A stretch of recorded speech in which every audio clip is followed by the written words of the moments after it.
Here's what you missed on Phathead and Cande in the morning. Weekdays 6 to 10 a.m. on My Country 96.1.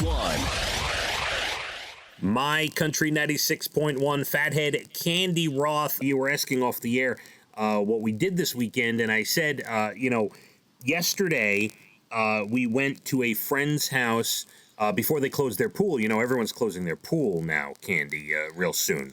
Yes, sad. We went to a friend's house, and we got some last-minute swimming in, and you had mentioned, we had half this conversation off the air. You said it was very cold. Yeah, it wasn't swimming weather yesterday. Right, but it was the pool's very heated. Now, I would not go in, but the kids went in. But here's the interesting story.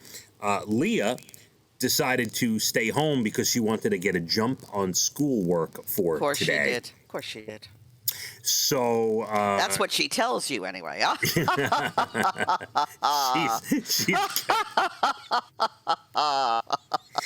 Are you saying she's not telling the truth, Cande? I am just stating a fact. Oh God! I'm gonna get a jump on my work, Dad. I'm gonna stay home alone. FaceTiming with a boy, I'm sure.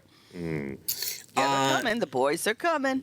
Yes. All right. So here's a couple of interesting stories for you. There's a new app that lets you hire an anonymous person to spy for you. Now, tell me if this is interesting, creepy, helpful. Okay. It's called Mole. And basically, you can go on, and for a few bucks, let's say you didn't want to do anything nefarious. Let's say you're like, you know what? I want to go to this restaurant, but I want to see what kind of line there is to get in. You can go on this app, Mole, find out if anyone who's also on Mole is near this location, and pay them, a few bucks to live stream you the outside of the restaurant so you can see what the wait is like. Obviously, you could use this for many different things. Interesting. You could spy on people. You could maybe check. You could, they also say you could check on your house. You can say, listen, can you go show me the outside of such and such a house? And, so you're away on vacation, you could see what the outside of your house looks like. Would you go on Mole and pay someone to live stream you different places for any reason? It's intriguing in some ways. Like, what is my son Evan doing in the city for the last 6 months? Let me follow him around a little. What, like that? There you go. Where does he go? He doesn't go any. What is he doing? That's right. Something like that. Something innocent like that. That's right. Well, and it doesn't sound innocent to me. You're following your son with a private detective, basically. Just for a night, just to see. My thought process is a little more easygoing, where in a perfect world with no pandemic, let's say it's a Friday night and I want to go to Chili's or something, right? Or I want to see what the line's like. I'm going to have somebody live stream me the waiting area. What's the charge? What's the charge for that? I guess it varies. I guess you can. It depends how bad you want to see the video, right? I guess it can range from a couple bucks to more than that. I don't know. So. There's the first thing. Here's another ridiculous thing for you.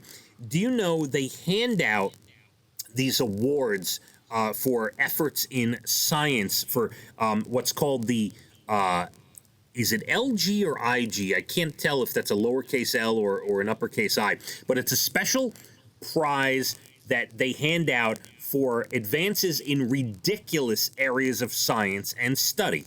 Oh. For instance, the 5 top winners this year were a team of archaeologists who studied whether knives made out of frozen human feces would make effective weapons. That was an actual study. And that took top spot in the awards, Cande. Oh. There were also scientists who gave an alligator helium to see if it would affect the alligator's voice compared to how it affects human voices, Cande. Interesting. That took second place in the awards. Third was research that found people who study insects are usually afraid of spiders. Money was spent on that study, Cande. Money was spent on that. Interesting. Yes. An economic study trying to connect a country's wealth inequality with the average amount of kissing that they do in a country. and a psychology study that tried to figure out a way to tell if someone's a narcissist by examining their eyebrows, Cande. Those were the top 5 award How winners. you tell that from your eyebrows? How are your eyebrows, by the way? You got nice eyebrows? They're all right. They're all right. I don't want to discuss my eyebrows. Mine are beautiful. I got great eyebrows. Yeah. Well, you have to have hair somewhere, you know. I know. You know, I've cultivated. You know, I can't do anything else, so I've cultivated my my eyebrows very, very well. Congratulations. Thank you. My country 96.1. Phathead and Cande in the morning, weekdays 6 to 10 a.m. on My Country 96.1.